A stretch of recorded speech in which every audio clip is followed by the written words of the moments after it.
Oi, Azevedo aqui. Bom, pessoal, algumas pessoas me pediram muito para explicar esse filme O Poço. Para poder explicar de forma sintetizada e principalmente de uma maneira mais simples possível, eu acho que seria bem interessante não só explicar os personagens, mas principalmente fazer um paradoxo com o grande vencedor do Oscar desse ano, Parasita. O que acontece? De acordo com o que eu li, e principalmente as minhas percepções do filme, O Poço, ele retrata a nossa sociedade. Se você reparar, sempre tem algumas pessoas em cima e algumas pessoas embaixo. Se você reparar, em alguns momentos, ele está em situações melhores e situações piores. Nós podemos, inclusive, retratar os 30 dias como uma vida inteira, até porque algumas pessoas que nascem ricas morrem ricas, e algumas pessoas que nascem pobres continuam pobres. Outro dado importante que a gente pode fazer como reflexão é justamente no filme Parasita. Não sei se você viu esse filme, mas não importa. Existem duas famílias nesse filme. Uma família é a família Kim, a família pobre. E a outra família é a família Park, que é a família rica. Para vocês terem uma noção, é bem demonstrado essas diferenças entre as duas classes, porque a família pobre, ela vive no subsolo, enquanto a família rica vive em cima de uma escada. Demonstrando claramente que existe uma grande diferença entre as duas famílias. Pra vocês terem uma noção, se não houvesse uma relação de subalterno, ou seja, se a família pobre não tivesse alguma relação de serventia, ela nunca teria tido nenhum contato com essa família rica. Continuando, a prisão, ela determina aleatoriamente de 30 em 30 dias quem vai ficar ou não em uma posição melhor. Dado a informação de que só os 50 primeiros níveis as pessoas conseguiam comer. De 50 para baixo era muito difícil chegar alguma comida. Então quem estava entre os 50 conseguia comer, comia. E quem estava abaixo era abaixo da linha da pobreza, né? A pessoa realmente não tinha essa condição. E o que acontece? Muitas das vezes a pessoa acordava e estava numa situação ruim. 30 dias depois ela estava numa situação boa. E ela tinha algum tipo de empatia com quem estava na situação ruim? Não tinha. Por quê? Isso também é muito demonstrado dentro do filme Parasita. Se você reparar, a família pobre, em determinado momento, ela descobre uma empregada doméstica, que eles inclusive tiraram da casa, né, da família rica, a família Park. Eles tiram a empregada e descobrem que tem o marido da empregada que fica dentro do subsolo, né, da casa dessa família rica. E ao invés de eles terem um pouquinho de empatia, né, por agora, eles poderem fazer alguma coisa por eles, né, por fazer alguma coisa por esse casal que está vivendo uma situação que eles estão vivendo, não, eles não têm empatia nenhuma. Uma hora eles empurram eles para baixo da escada, uma hora eles simplesmente não se interessam pelo sofrimento ou pelo que eles estão vivendo. Por quê? Porque é muito comum isso acontecer na nossa sociedade. Infelizmente as pessoas, mesmo pobres, quando chegam a algum papel de situação que ficam ricas ou começam a ganhar algum tipo de dinheiro, em alguns casos, não têm a mínima empatia com pessoas que estão vivendo aquela mesma situação que eles já viveram. Bom, continuando, o velho. Quem seria o velho? O velho é o status quo, né? O que é o status quo? É a normalidade. Ele está ali para explicar para o Goreng que a sociedade que ele está vivendo é aquela. Ou seja, ele tem que se conformar com aquilo. Quando o Goreng tenta falar com o pessoal de cima, ele fala, meu amigo, não fala com eles porque eles não vão falar com você. Ele fala, por que eles vão falar comigo? Porque você não faz parte da classe social deles.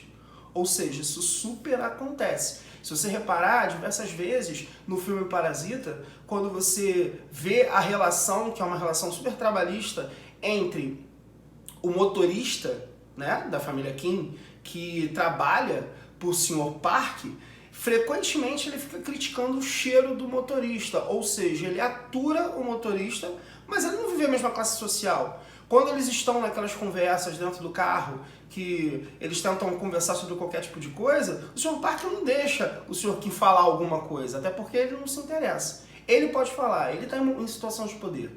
O Sr. Kim não. O Sr. Kim é um subalterno que ele não se importa. Inclusive na cena, uma das cenas finais do filme Parasita, quando a filha do Sr. Kim é apunhalada, né, ele não está nem um pouco preocupado. Ele está preocupado em levar o filho dele que desmaiou para o hospital. Ele não está nem aí se vai acontecer com algumas das pessoas que são subalternas a ele, porque ele não se preocupa.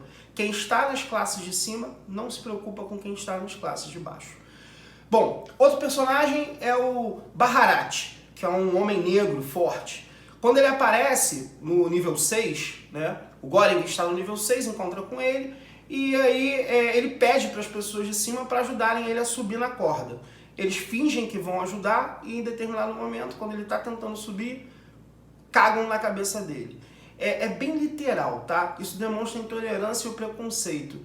Muitas das vezes as pessoas negras, né, e pessoas que não fazem parte daquele círculo dentro da sociedade, e até pessoas pobres que chegam em determinadas rodas sociais, eles são criminalizados. Ou seja, as pessoas que já estão naquele ciclo há muito tempo não se interessam por elas, né? E as tratam com desdém, as tratam de forma ruim e pejorativa.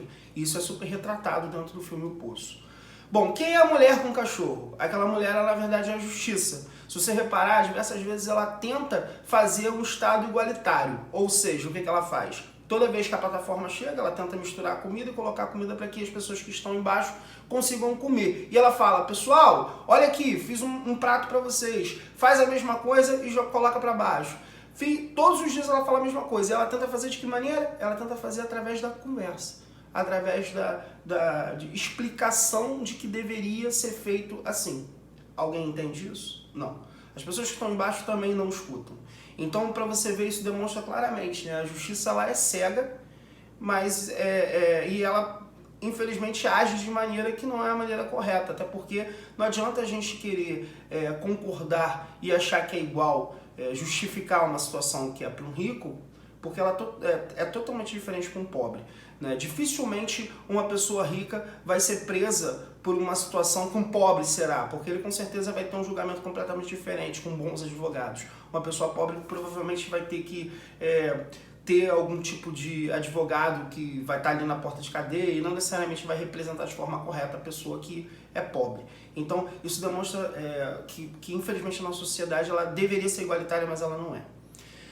Bom, em determinado momento, o Goreng se irrita e fala pro pessoal de baixo que se eles não fizerem os pratos pra galera de baixo comer, ele vai cagar em toda a comida, né? E é só assim que o pessoal de baixo começa a escutar. Ou seja, isso representa também a tirania, né? Você percebe que mesmo em classes sociais mais elevadas, as pessoas, mesmo as pessoas de baixo, nem sempre ouvem aquilo que você está querendo falar, a não ser que você trate com ignorância, ou seja, você trate com força. Inclusive, isso é um bom parâmetro para atualmente o que nós vemos nas redes sociais. As pessoas estão cada vez mais ignorantes, cada vez mais colocando só os seus pontos de vista e não tendo empatia para o ponto de vista das outras pessoas.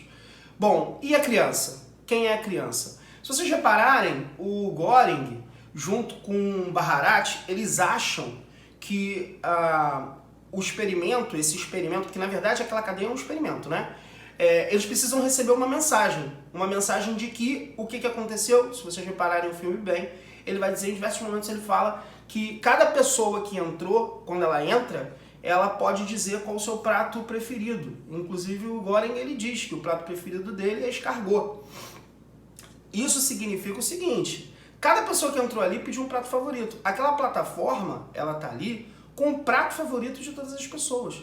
Se as pessoas fossem tivessem o mínimo de noção, o que elas fariam? Elas pegariam o seu prato favorito e durante todo aquele período na prisão, elas só comeriam o que elas gostam.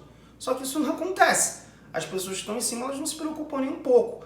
Se fosse ordenado, se as pessoas se preocupassem com quem está embaixo, todo dia ela poderia comer um prato ou até trocar e deixar o prato dela lá para que uma outra pessoa comesse. Mas não é isso que a gente sabe, que não é isso que acontece. Então eles acham que um prato, se chegar um prato lá em cima, no andar 0, que é onde as pessoas colocam os pratos, talvez chegue uma mensagem. Que mensagem? A mensagem de, nós estamos conseguindo fazer o experimento ocorrer. Mas aí, em determinado momento, quando eles chegam no andar 333, eles descobrem que tem uma menina. E isso é bem interessante, né? Porque quem é essa menina? Essa menina, na verdade, é a filha, né, da mulher que aparece, inclusive, no 31º dia do Goreng lá na prisão, e que salva ele do velho, né? Quando o velho está extirpando ele, ela vai lá, chega e consegue salvá-lo. Então essa mulher é dada como louca para alguns, inclusive até a mulher com o cachorro falou, olha, é mentira, nenhuma pessoa com menor de 16 anos pode entrar aqui no poço, né? Então até uma funcionária de lá, ela acredita que não exista nenhuma criança, né, dentro do poço. E aí eles descobrem a menina no andar 333 embaixo de um colchão. E aí ele percebe o seguinte, ele percebe que aquela menina é uma mensagem. Mensagem de quê? Mensagem de que realmente eles conseguiram chegar num consenso, né, de que algo aconteceu ali dentro daquela sociedade, ou seja, as coisas mudaram. Então, qual é a intenção deles? Qual é a mensagem? A mensagem de mostrar que eles têm uma menina, que aquela sistemática não é a correta, né? E fazer com que alguma coisa aconteça. Eu acho que esse aqui é o grande problema do filme. Eu acho que o filme poderia ter um final mais surpreendente, sei lá, quando a menina chegasse lá no andar zero, poderia, sei lá, acontecer alguma coisa diferente, a gente poderia ver quem foi que criou esse experimento, né? Quem são as pessoas que estão por trás disso. Eu acho que talvez, se o filme terminasse assim, seria mais interessante do que a forma com a qual ele terminou, né? E isso faz com que as pessoas fiquem realmente um pouco decepcionadas. O filme é tão interessante, tem um retrato social tão bacana, né? Mas no final a gente acaba só não vendo o que acontece posteriormente. O que me perguntaram, o Göring morre? Sim, na minha visão ele morre. Quando ele chega lá embaixo do andar 333, ele já não está mais consciente, né? E quando ele está conversando com o velho, apesar dele conversar com o velho, mesmo depois que o velho morre, eu acho que naquele momento ali é uma informação de que a alma dele realmente saiu do corpo, né? E é só metafórico, né? De que não precisa subir, o corpo não subiria, enfim, o corpo já não faz mais presença, só faz mais presente com a alma, na minha opinião. Eu acho que essa é a interpretação. Ok? Só para finalizar, o filme Parasita, ele termina de uma maneira bem interessante. Eu não sei se vocês repararam no final do filme, quando chega ao final, o filho da família Kim, depois que ele consegue acordar no hospital, e ele fica na cadeia durante um tempo, a mãe consegue retirá-lo da cadeia, e aí ele vai ver aquela casa que já tem uma outra família, né? Já não tem mais a família Park lá, tem uma outra família rica lá. E aí ele fica observando e ele percebe, porque o pai dele sumiu, né? Depois do assassinato que ocorre, o pai dele some, e ele percebe, ele fica uns instantes a mais, e ele percebe que as luzes continuam piscando. Ele vai lá, anota, e ele descobre que é uma mensagem do pai, ou seja, naquela confusão toda, o pai foi para o subsolo, onde ficava aquela família antiga, empregada da família Park. Pois bem, e aí ele faz uma carta para poder falar para o pai de que um dia ele vai comprar aquela casa. Só que se você reparar o filme, no finalzinho, ele chega a fazer uma conta de quanto tempo ele precisaria, né, uma família, né, naquelas situações dele, naquela situação que ele vivia, quanto tempo precisaria para poder comprar uma casa daquela. E deu mais ou menos 548 anos. Ou seja, aquele final que nós vemos, dele comprando a casa e dele retirando o pai de dentro do subsolo, aquele final não aconteceu. Aquilo foi só um pensamento do filho do Sr. Kim, né?